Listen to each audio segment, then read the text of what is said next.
first podcast, right? Yes. This is our first podcast, our first guest. And I'm sure you're very disappointed, but I mean, you couldn't do better. You ended up with this guy. Yeah.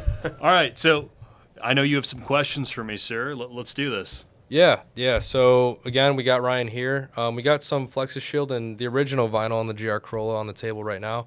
If you haven't seen the video, go check it out on the Savage Geese YouTube channel. We just rewrapped the GR Corolla in, what's that Flexor Shield name? Pine green? Finish line. Oh, green. Finish line. Oh, finish line. Oh. Yes. I'm always the last one Perfect. across. So. So yeah, whole thing. We're gonna talk about why we moved to Flexor Shield, why you chose to move it to Flexor Shield, and then just kind of answer the main differences between vinyl and Flexor Shield. That's where we'll hand it off to Ryan, and then again check out the test, the on-road performance test of the Flexor Shield wrap on the Savage Geese channel. So I'll start it off with you, Jack. So why were you open to moving to Flexor Shield?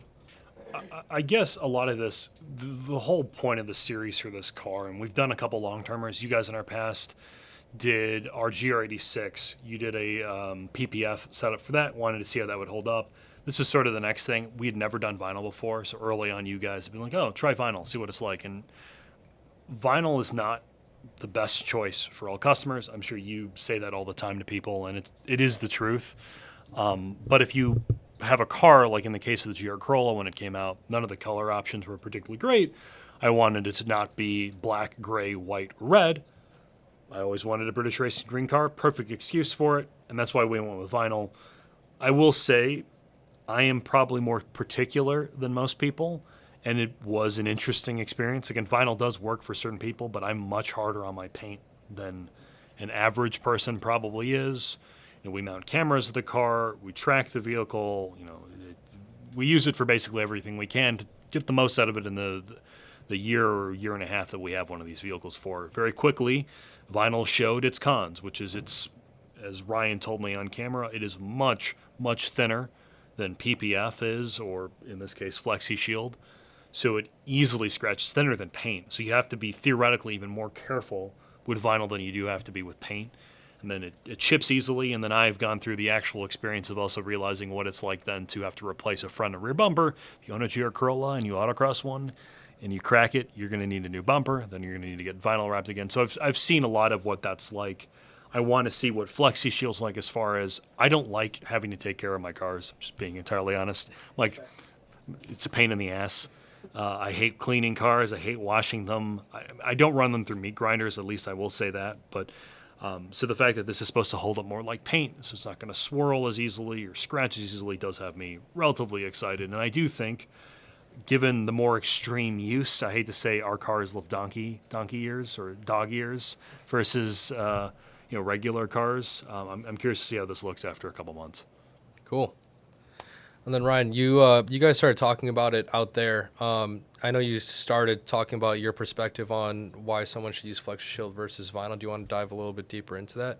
So, like, is this, when you, just hearing that, like, is this exactly what you would assume a customer would need Flexor Shield for, like his application, or, is it ever the wrong answer? Especially because of how he treats his car, it goes to the track and everything. Vinyl's generally not going to hold up long term for something like that. Whereas Flexi Shield, because it has that polyurethane layer to it, it should take a lot of that beating. It's self-healing like a PPF. Yeah. Yeah. Show it to the camera real quick, and then maybe peel it off and let Jack play around with it.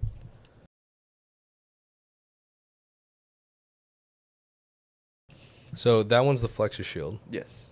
This is the finish line green, right? Yep. Mm-hmm. And then this is Pro move right there. KPMF green to black. Little ASMR action. So give Jack the vinyl first and let him try to just try to rip it apart and feel it. You can see how it stretches. It's funny, I would be a terrible vinyl installer. Yeah. Yeah, it takes a while to get used to it. Yeah. Years. How long have you been vinyl installing, and how long have you been doing Flexor Shield? I think Flexi Shield, maybe a year or two now. And then vinyl installing, the first time I touched vinyl when I was like 19, so almost 10 years now. Nice. And how has the transition been moving to Flexor Shield? I assume it's pretty similar to vinyl install. It gets a little bit more complicated because you have to use the same techniques for vinyl, but just at, I don't even know how to explain it, honestly. It just gets extreme. It really shows what techniques you're good at and what techniques you're bad at. So do you think someone can just learn Flexor Shield right off the front, like right out of the gate, or do they have to transition from being a previous vinyl installer into Flexor Shield? I wouldn't recommend this as like a starting film. I would say you need experience with vinyl and experience with regular paint protection film to really understand Flexi Shield. Are there a lot of shops that offer Flexor Shield right now? We're kind of one of the bigger ones in the Midwest that I've seen. Yeah, from what I believe. I mean, I see media from the West Coast on Flexi Shield, but I haven't seen too much from the Midwest. See, at the risk of hijacking your questions, how long have you been doing, not just Chicago Auto Pros, how long have you been doing vinyl for? Just under 10 years. How has 10 years ago, Ryan, changed from today as far as workflow goes? Is it very similar? What have you learned doing this? I always find that interesting. I mean, you do this. I mean, it's backbreaking labor all the time. Has your workflow changed? What have you learned over the 10 years? I think the biggest thing is, and this is when I'm teaching somebody too, is like you always push for that quality first, and then you learn how to be efficient and how to get quicker and push out that same quality. So I'm probably still using this majority of the same techniques that I learned like 4 years ago, but just pushing how efficient I can be with that. So what's your workflow, I guess? I mean, that's something I ask people all the time. Like, what is your workflow? Obviously, in your case, every car is different, but do you have a general like attack plan when you look at a vehicle? Yeah, for the most part, it starts with tear down, and then I measure out all the panels after getting everything removed off the car that I need to, and then I cut everything out that I need to for all of the panels, and then I usually start with hood, roof, and trunk because I don't want to be doing like a door and a fender and leaning over it and scratching it, which isn't like a big worry with Flexi Shield, but with vinyl, like you could easily mess that up. So from there, hood, roof, trunk, usually quarter panels, doors, fenders, and bumpers last. Cool. And then we talked about it briefly in the video, how long Flexor Shield will last. Do you just want to reiterate that real quick? Their warranty is 5 years, and they say up to 7 years too. So, is there a warranty on regular vinyl? The majority of companies, yeah. So Avery Dennison, 3M, they have different warranties. So vinyl has a different warranty if it's horizontal and vertical. So I think Avery Dennison SW900 is 7 years vertical and 2 years horizontal in our climate zone. What does that mean, horizontal versus vertical? It's so like a hood is going to be horizontal, and then vertical would be like a door. Interesting. Yeah. Huh. I think it's like the vinyl goes a certain direction. Yeah. And then so if it's laid horizontal, like on a hood, then the warranty is going to be different than if it'd be laid vertical, like say on the side of a truck, trailer, or a door, or like majority because of you're dealing panels. with gravity pulling down on the film theoretically, or the glue. It's more the sun. It's more Interesting. It's more the way the sun hits the car, because the sun is a lot harsher on horizontal panels than it is vertical panels. That's why like semi-trailers, like you'll see vinyl from like 10, 15 years ago and it'd still look okay. So Dan, do you have a lot of your customers that are looking for Flex Shield or vinyl that may not know these differences? Like, how educated are some of the customers you see? I mean, if people are looking into vinyl, Flexi Shield is a great option because it gives you the chance to change the color as well as protect it. And not a lot of people know about that. So a lot of people that come through the door are just looking to change the color. They want to get their car wrapped. But it's my job and Ryan's job to explain which is best, depending on the situation. Yeah, I know we got a lot of vinyl jobs the first time the GR came in. Do you think that's going to change with people now seeing the Flex Shield video that comes out? Yeah, I believe so. I know Savage Geese's videos get a lot of views and a lot of people watch them. You know what I mean? So I think that is a big portion of it. And Flexi Shield, just as a company, is growing too. I'm seeing their name a lot more.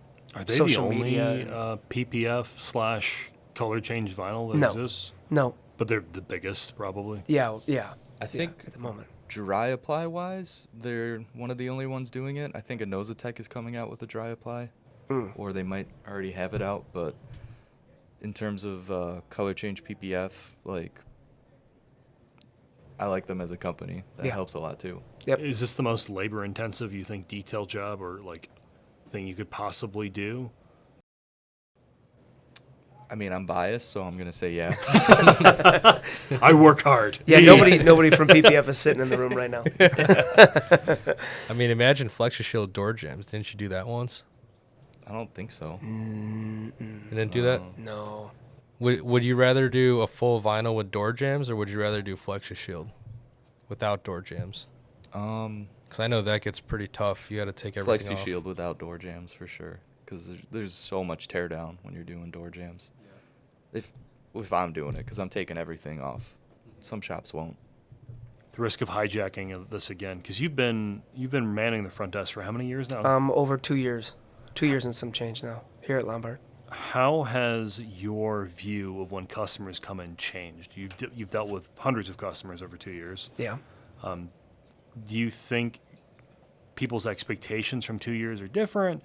How do you deal with customers differently? I guess it's one of the fascinating things about getting to talk to people, regardless of where they are in the automotive industry. You're in a customer service role, you're dealing with people who are willing to spend money on their vehicle. Yep.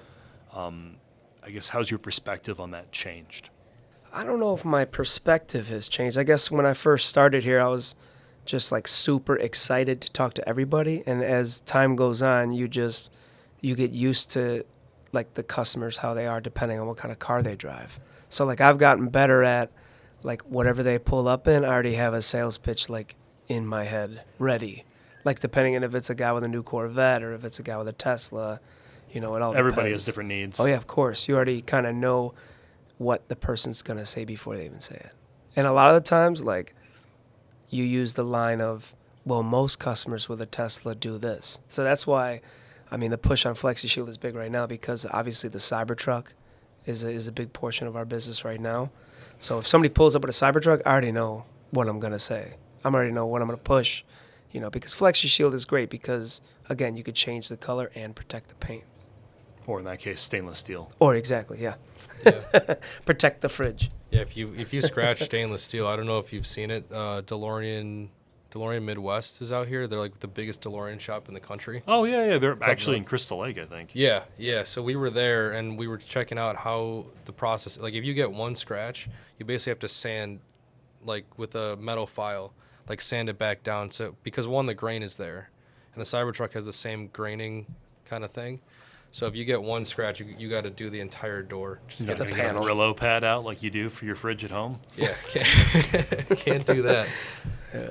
But yeah, let me see. So what are you hoping to get out of the Flexor Shield rep now? I mean, again, you already had a really good time with the vinyl. It didn't seem to fail really, but are you planning on tracking it anywhere in particular that?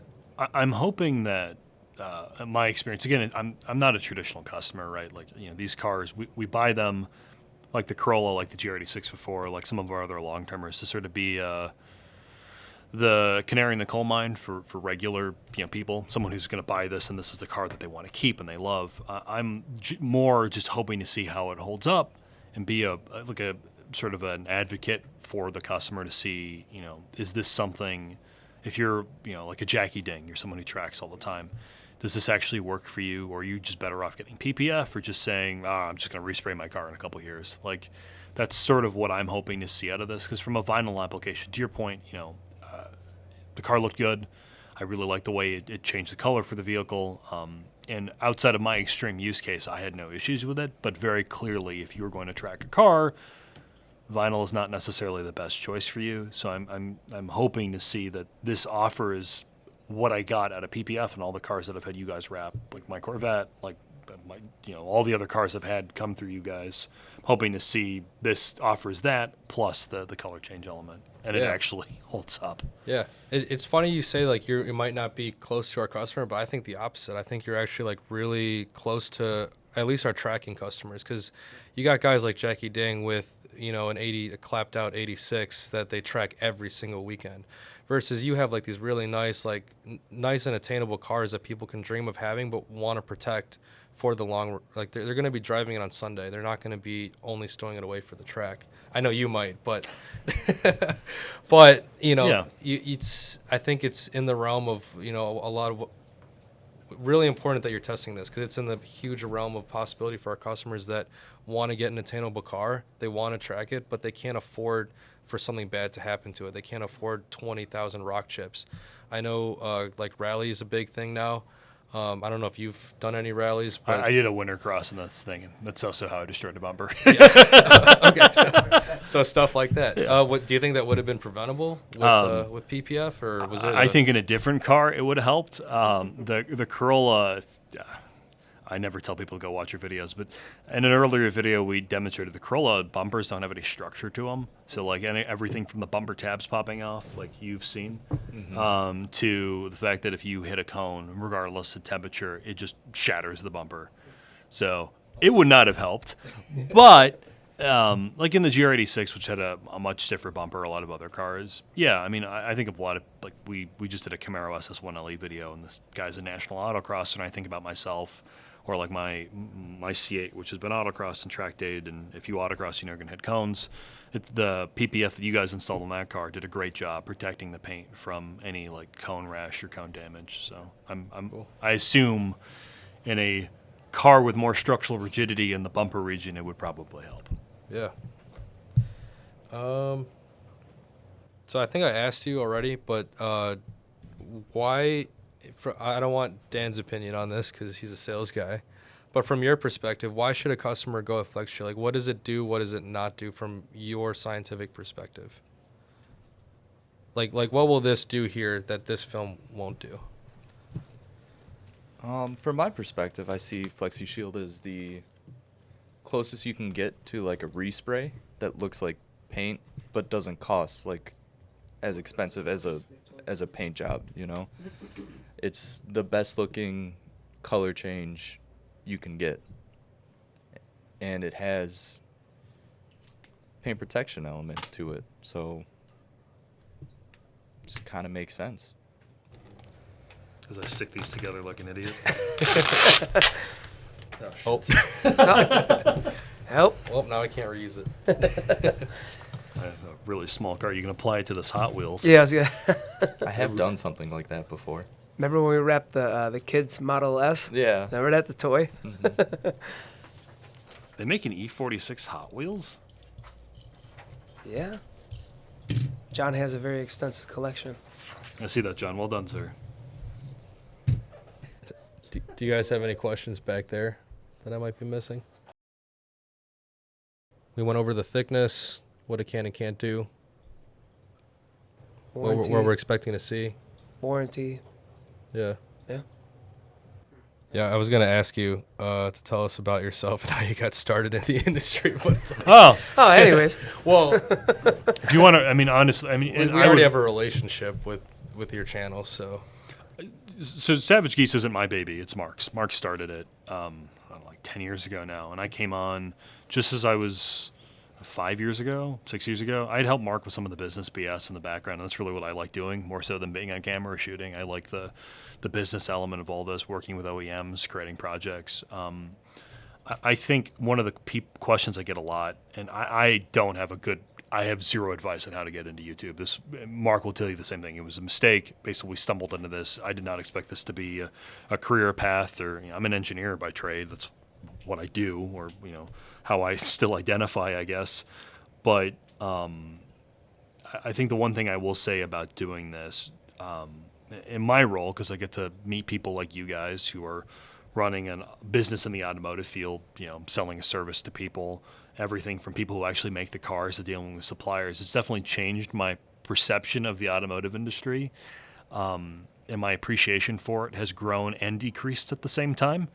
I think if you're in and around cars all the time, and this is something that I've talked to like Dom, one of the Sure. other guys at the front desk course. about, you have any cool cars come by, and he's so numb to it now because there's so many cars that come through. So I don't get excited about vehicles as much as I used to, particularly car shows. And even driving a lot of cars now don't excite me the same way.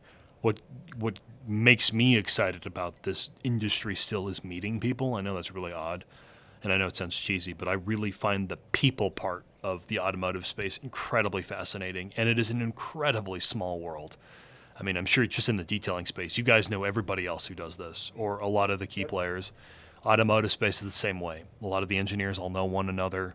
Engineers from brands jump around. PR people, mainly a lot of the people I deal with, are like the marketing and communication side.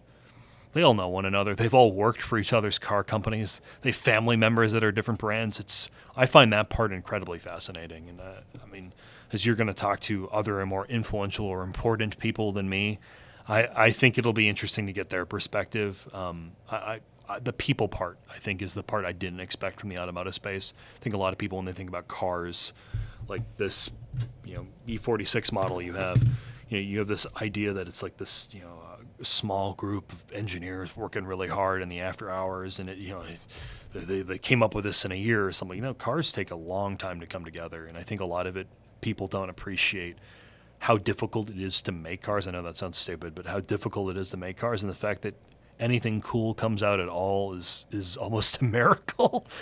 Because everything's, there's so many committees, so many suppliers, the government part of it takes so long, and cars it's the only job. I mean, think about what you do.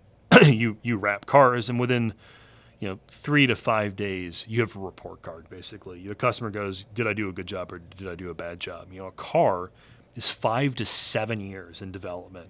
You do not get a grade on what you did till 5 years later. That's wild. That's tough. It's weird, right? From a business, quarterly or biannually or annually, did I do a good job or did I do a bad job? You design a car, it's 5 years. So that's the weird stuff I guess I never appreciated till doing this. I feel like I didn't know that. I didn't know that either. Yeah. No. That was, Yeah, it's just I think that's sort of the fascinating part about a lot of this is the inner workings, like detail shops. I didn't know. I still don't know dick about detailing, but I've been working with in Chicago, you guys, for a long time, and it's interesting to see the background part. Like in my head, I'm like, oh, I just wash some cars. Some guys show up, they're dirty. I'm going to clean them. I'm going to put some plastic on them, and you're good. And then you realize the back end of, you have all this overhead, you have all these customers, you have the floor plan, you have to make sure that X number of cars come in and out, the customers are happy, you got to do a good job. That element of it is incredibly fascinating and really complicated. A lot of people are like, oh, it's easy to clean. I'm sure you bump into this all the time. Oh, it's easy to clean cars. I could do it in my free time. Why are you charging so much money? And then you realize the back end of it and how hard it is no planet would I want to open a detail shop after watching you guys have to deal with it. God, no. But it does make me appreciate the back end side of this thing. Did that answer your question, sir? yeah. Yeah. That was one icebreaker. I just didn't even ask it because I'm like, we just rolled into it. Yeah. Yeah. Well, I got nothing else. You got anything? I think this will be, as you guys evolve this out, a really fascinating tool to learn. I mean, from a viewer perspective, learn about people again more intelligent and more influential than I am, because I'm neither of those things. You have a good option or a good way to teach people both about your business. Obviously, that's why you guys are doing this, but also just to teach people in general, and hopefully you yourself as the host and all the other people that you have on this get to learn from other people doing this. Even if it's like, if the podcasts are 30 minutes long and you can teach someone for 2 minutes, it's probably not a waste of their time. So True. Good point. Thank you for being here. Yeah, thanks, Jack. no, That's a pretty good first guess. Yeah. Yeah, When I would say. when can we expect your video to come out? crap. Sorry, I put you on the spot. No. This is good. I think our next GR Corolla video that we're doing. So we did a high versus low video. It's like an hour and 10-minute long video. So if you need a sleeping aid, good luck. Basically, the next video that we're releasing is to show. You bought a GR Corolla. I've already lived with this thing for almost a year. You already know what I think about it from a living with perspective.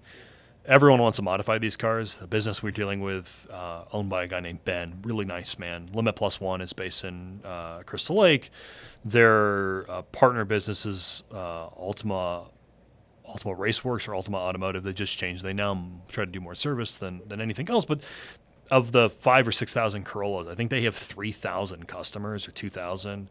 So, I mean, basically a third of all the people who bought a GR Corolla are modifying or buying crap for their car. So we wanted to show what you can do with an unlimited budget within reason and a reasonable budget for someone who uses these as cars like I would, meaning it's your do everything weekend warrior car. You drive it every single day to work. You autocross it or do track days on the weekend, and it's your one car. So we built 2 vehicles, mine, which you guys have worked on, and another car owned by a friend of Ben's, the owner of the business, as here's like a $5,000 or $6,000 budget, which is still a shitload of money. I'll be the first one to tell you, but a more realistic budget for someone to modify the car over a couple of years. You know, Sure. you do tires, you do brake pads, you do suspension, you do engine tuning, and we try to figure, using the best parts possible, what you can do with that budget. And then on the other extreme, you have a lot of money. You're probably not the smartest with your money, and you decided to build the ultimate GR Corolla for exactly that. So the other car is like, before your wrap, probably with your wrap now, like $30,000 worth of work, but like $20,000 easily, probably north of that in parts. And here's the other extreme. So we build both of them. You'll hear from the actual people who make these parts, which we don't often get to do. So MCS is the damper supplier on our Corolla, which is like a $5,000 or $6,000 damper kit. We used Essex brakes from Jeff. They're AP. They're the suppliers for NASCARs. If you've looked at the brakes, they're enormous. They're both bigger than the stock caliper, have more thermal capacity, and way less, which is hilarious to think about. Then you have on the other end Grant, nice man from Annex Suspension. He builds a more affordable damper kit. It's like $2,000. It's half the price. We used our brake pad supplier that we love, Counterspace Garage. We used the same tire on both cars, one with the factory wheel. The GR Corolla mine gets a Apex wheel and a wider tire, but we try to show both. It'll be a really long video. We talk about all the issues as well from a tracking perspective. We walk you through why you need an oil cooler, how the all-wheel drive system works. But that's where you'll see some of the B-roll of your colored. You'll see the vinyl car and this one. It's not really about that, but you'll see that. And then probably in a couple of weeks after that, we'll release Ryan's YouTube debut talking about vinyl. We do this fine print series. The joy of this, much like this podcast, is we get to talk to people who are more technically proficient at life than us. So in this case, it's vinyl, and you'll get to hear about some of the finer detail. Look, we're not getting into the chemical element of this. We're not dealing with the Flexi Shield directly, or was it KPMF who did my last one? KPMF. Dealing with the poor SOB actually has to install this stuff. So walk through in his eyes the pros and cons and why you would do this. I don't like pushing things on people. This isn't the point of our channel. It's take a look at what your options are and make a more informed decision. And that's what I'm hoping listening to Ryan lets people, your customers, or who, if you're on the other side of the country, like, oh, I want to do this, or do I not? Mm-hmm. Cool. So when can we expect that video? Within a month. Within a month. There we go. Yeah. Okay. Ryan's will be within a month. Yeah. So we'll probably wait to post that video that we took out there. That might come out sooner, but then this podcast we're gonna definitely wait until yours comes out. It might be sooner. I'll just let you know. It depends on when Mark edits and all that other fun stuff. Yeah. So, well, thank you for cool. having me, guys. I'm sorry. I feel bad for you that I'm your first guest, but yeah. Cheers, Cool. guys. Thank Yeah. you. Thank you.